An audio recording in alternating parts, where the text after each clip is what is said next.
Hello, everyone. I'm very glad to be here to present Criteo's next generation caching infrastructure based on Aerospike. Criteo, as you may know, is an advertising company that provides online display advertisement. As many of you are familiar with ad tech, you must certainly know that this kind of advertisement heavily rely on time-critical applications. Therefore, it is paramount for our user and application to access fast the data they need. There is no secret. If you want it fast, you need to have it in memory or in a cache. At Criteo, caches are managed by the NoSQL team, which is my team. Today, I will present our 3-year migration strategy from Memcache and Couchbase to Aerospike. First, I will describe broadly Criteo's caching infrastructure. Then I will explain why we need to make it evolve and why we chose Aerospike to do so. At this point, I will describe our 3-year rollout strategy.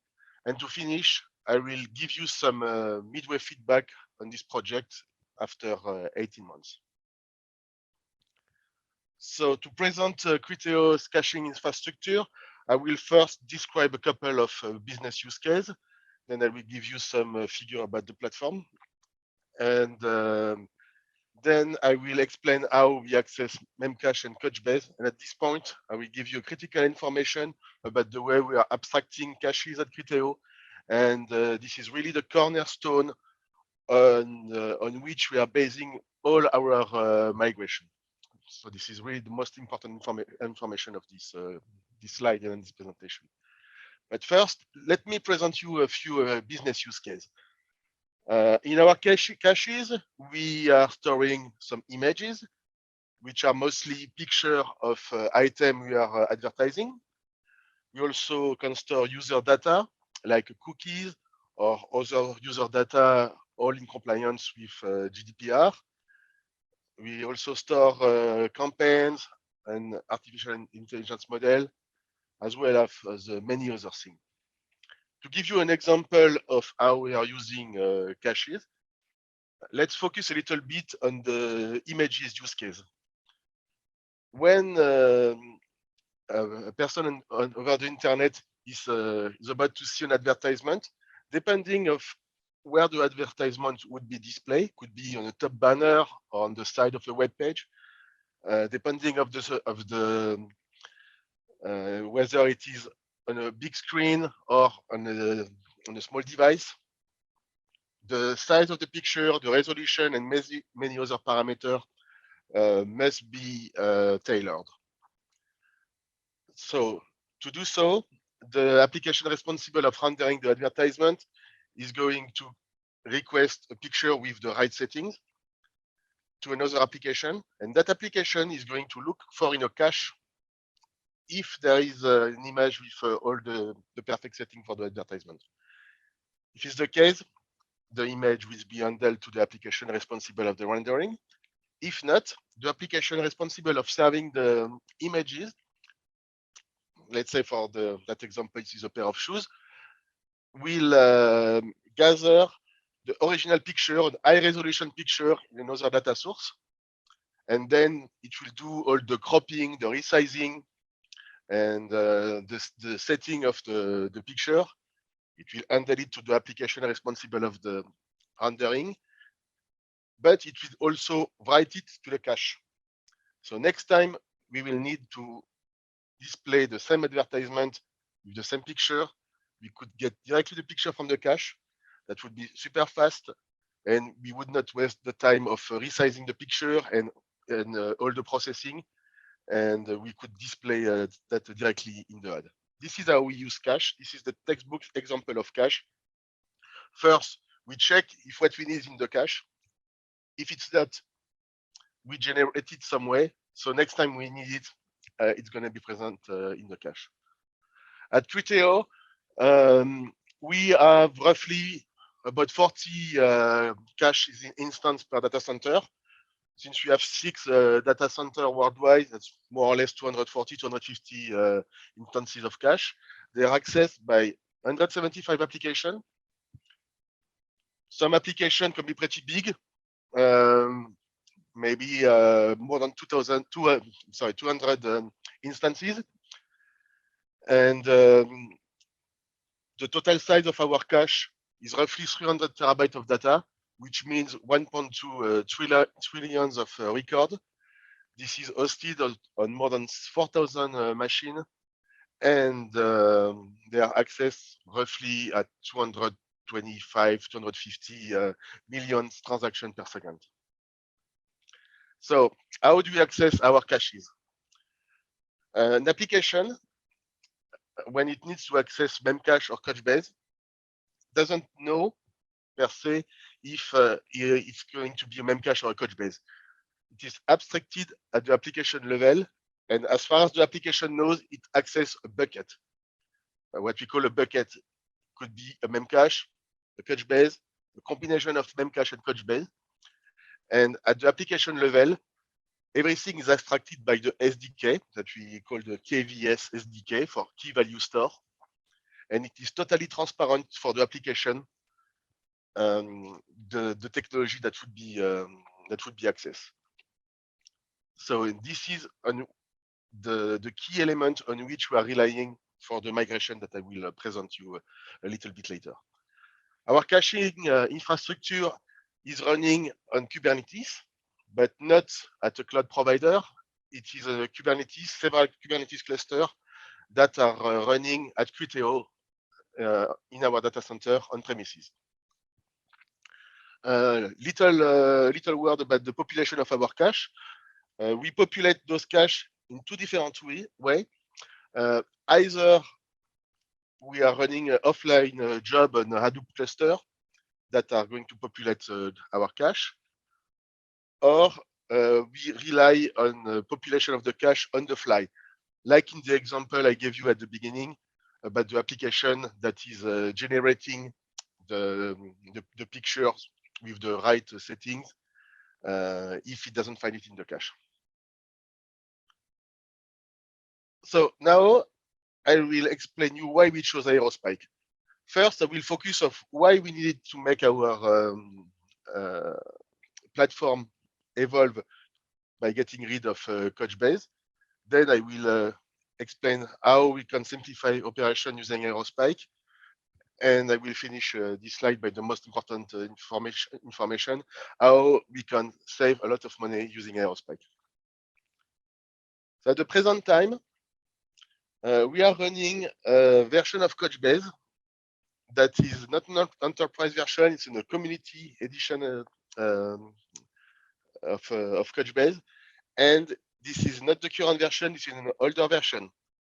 The issue we have with the community edition is that if you want to upgrade to the next version, we would face a capping in the number of connections. So since it's budget-wise, we cannot upgrade to enterprise version, and we cannot upgrade our community edition, otherwise we wouldn't be able to scale. We are basically stuck with an old version that we cannot upgrade.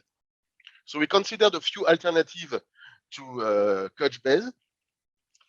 We try to use Redis, but we face pretty fast some scaling issues and performance issues. So we try to run the workload we run on Couchbase, we try to run it on Cassandra. It was working pretty well most of the time, but we were facing some high latency, some high tail latency for some few connections above P99. We tried ScyllaDB. ScyllaDB is basically same thing than Cassandra, but written in C.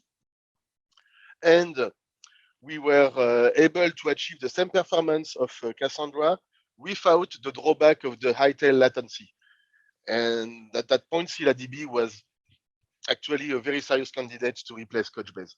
Then we tried Aerospike, and at that time, we realized that with Aerospike, we could not only replace Couchbase, but only Memcache. And that was the end of the game, and we really started to this point consider the usage of Aerospike. Also, using Aerospike to replace Memcache and Couchbase would allow us to simplify a lot our operation. First, we would manage only one technology instead of two. That will save a lot of time and a lot of operation. Since with Aerospike, we are going to be able to reduce drastically the number of machines. We are going to be able to host our caches in smaller data centers. Smaller data centers are easier to find. They are proportionally cheaper than bigger ones, and they can be set up much faster. Last axis of simplification would be the fact that we would use an up-to-date technology instead of an old community edition of Couchbase that you wouldn't be able to upgrade. Now let's see how we can save cost. We can save cost on 3 dimensions by consolidating cache, consolidating the layer of cache, and optimizing the cluster.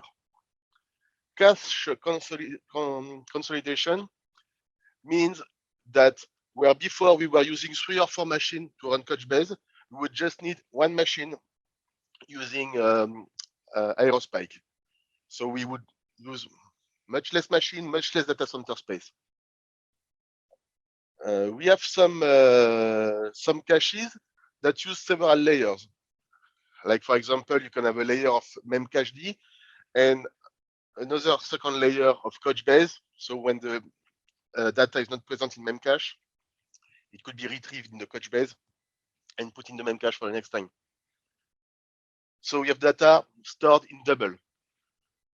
With Aerospike, we wouldn't have this double data storage, so you would save even more machine. And finally, by combining different caches in cluster, we could even optimize further. For example, we have some cache that are bound by throughput. So they are hosted on a lot of machines, but there is very little data on each machine. We just need a lot of machines to handle the throughput. On the other hand, we have some cache that use a lot of memory, but with a lower throughput. So we need a lot of machines that use all their memory, but not all their throughput capacity. By combining those two kinds of cache, we can, on the same Aerospike cluster, we can further optimize the workload and use even less machine. So less machine, less machine, less machine. This is how we slash costs. Now I will show you our rollout strategy. So as I mentioned before, this is a 3-year migration. The first year, we want to start small and validate all components. The second year, we are going to focus on migrating the persisted workload, basically the disk persisted on Couchbase workload to Aerospike. And on the third year, we will migrate the query-intensive workload to Aerospike. So let's see how we started. First, at the beginning of the migration, we run a proof of concept. Just to be sure of our choice of using Aerospike, we decided to run one of the most demanding cache used at Criteo in terms of QPS that is running actually on memcache. We decided to run it on Aerospike. To do so, we took advantage of the KVS SDK. Remember, an application at Criteo doesn't know what type of cache it accesses. The application just accesses a bucket. And on the configuration of the bucket, you can say if the query of the application are directed to a memcache, a Couchbase, or for that matter, to an Aerospike instance. So the first step was to add another backend to our KVS SDK to be able to read and write on Aerospike. And then we used the bucket that was reading and writing on memcache, and we made a double write to have the bucket reading and writing memcache, but also writing on Aerospike. This way, we were able to sync the data between memcache and Aerospike. And once the data were totally synced between memcache and Aerospike, we switched the read to Aerospike.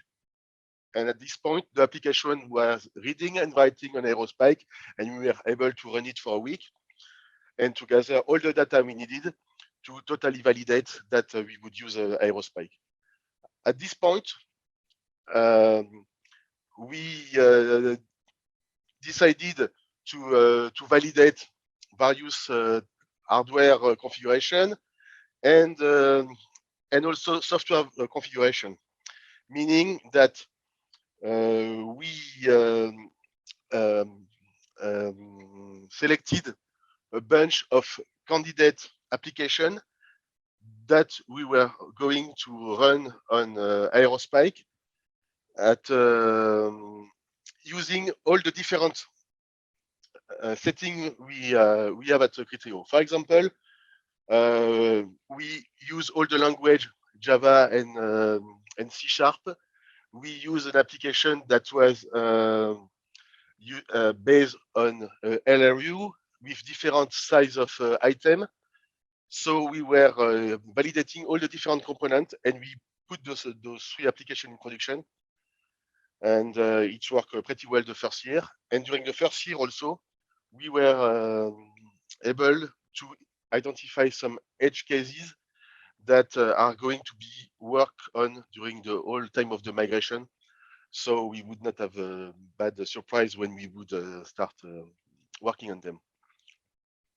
The second year, which is the present time, we are in the middle of the second year of that migration. We are going to migrate the persisted workload. Persisted workload are mostly on Couchbase, only on Couchbase actually. And unlike the first year where we just have a few buckets to migrate, the third year we have like a bigger number, like 30 or 40, or even more like 50, depending on data centers. So we really needed to come back with an industrialization plan.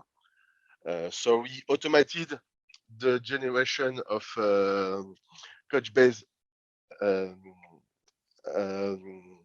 migration to Aerospike to do a double write with using the KVS SDK. And when the Couchbase and Aerospike cache are going to be in sync, we are going to read only on Aerospike and keep reading and writing on Aerospike. That's basically the migration strategy. The third year, we are going to focus on Memcache instances. There are two kinds of them. The first kind would be the Memcache instances that are actually the first layer of a double layer cache with the second layer being used by Couchbase, but at the time of the migration, the third year, the second layer would be on Aerospike. And for those buckets, the migration would be simply consist of ramping up Aerospike cluster to handle the throughput that were handling previously by Memcached. For the other Memcached instance, the migration would be similar to the one we were using with Couchbase, meaning double write. Once Aerospike and Memcache are in sync, we stop reading on Memcache and we read on Aerospike. So now we are at midpoint after 18 months. Let me share with you some feedback about the performance, the support we have from Aerospike, how we did with Kubernetes, and overall how we feel we are on the overall migration. First, we were very surprised and happily surprised by the amazingly fast and stable read performance of Aerospike. We read slightly faster than in Memcache, and the read performance are much faster. The P99 write are a little bit slower than when we write on Memcached on pure memory, but are much faster than the write we are doing on Couchbase. During the project, you also had to deal with the memory overhead related to the delete operation on Aerospike. The relationship with Aerospike were pretty fine. We got a great support, lightning fast answer when we had some question, very deep technical expertise, and always this behavior of sharing knowledge, of giving us some pointers, of showing us, providing some documentation, and showing us how things work under the hood. Our setup is on Kubernetes. We really wanted to minimize the overhead of running on Kubernetes. That's why we kept everything pretty simple. We use the Aerospike operator. At the beginning, we had some maturity issues that are being swiftly fixed. So where we are now, at midpoint, we are on time, thanks to the KVS SDK that allow us to make a smooth transition. And our migration is driven by the hardware delivery because we receive hardware only once or twice a year. So we need to be super ready for the next delivery to be able to run the second wave of the migration. And hopefully I'll be there like in a few months or maybe 18 months to tell you that everything went well and we were on time. So thank you, everyone. And now if you have any question, I'd be very glad to answer them. Jean-Francois, thank you so much for the wonderful presentation. It was very informative. We have about 5 minutes left, so just want to take a few questions from the audience. So Jacob was asking, could you please give us some details about the Kubernetes integration of Aerospike? Oh, yes, sure. As I mentioned on the last slide, we just wanted to minimize the performance, the overhead of running on Kubernetes. So for that, we kept things fairly simple. We use one pod per host. We use host networking, so the Aerospike server are directly accessed by the IP address of the host. And we use local storage on the host going through persistent volume. So this way we are super close to the hardware and we are really minimizing to the maximum the overhead of running on the Kubernetes. That's great. Thank you so much for the clarity there. We also have another question from Sean. What were the main steps of the migration? The main step of the migration, basically, there is two big steps that can be divided in further ones. There is a big set of steps that are the preparation, and the second step is the operation. And as I mentioned, those migration are driven by hardware delivery.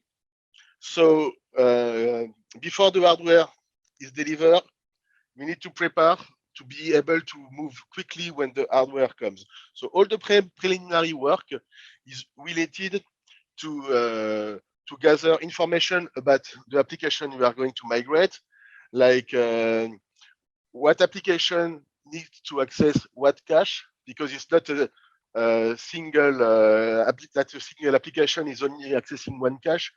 This is very interleaved, and some applications are accessing a lot of caches and writing on a few caches. And so since we are authenticating all the application, we had to do this preliminary work and we had to automate it to be able to do all the structure of writing and reading write on Aerospike. So that's for the preliminary step, and that's the main step. And the second step is more operational, and basically it consists of somehow for the application to have it to keep reading and writing on the original cache while writing at the same time on Aerospike. So when the original cache and Aerospike are in sync because of all the write, we can switch the read to Aerospike. So that's basically the main step of the migration. Thank you for that clarity, Jean-Francois. The last question that we have time for today is coming from Michelle, and she's asking, what was the biggest pain point that you had to address during the migration? The biggest pain point was clearly the one related to the authentication. Before, we were accessing Memcache and Couchbase without authentication. And when we switched to Aerospike, we decided to use LDAP authentication. And we had some performance issue, both accessing our LDAP infrastructure, and also there was some problematic with the LDAP queries we were configured in Aerospike. Just to give you a little example, at the beginning we were using recursive LDAP queries, but this was the toll was too high for the LDAP servers. So we review our data model and we did something fairly simple based on single membership. So we just allow some group to access Aerospike entities, and we put the user in those groups and nothing more. That was the biggest pain point because of the multiple iteration and the tests we had to do in production, because those are some issues that you cannot notice in pre-production because you don't have enough workload, and we just notice that going in production. That concludes our time with Jean-Francois today, everyone. Thank you so much, Jean-Francois, for the presentation again. Thank you, everyone, for the time and attention. We hope you enjoy the rest of our summit. And with that, I will conclude this. Thank you, Daniel. Thank you all.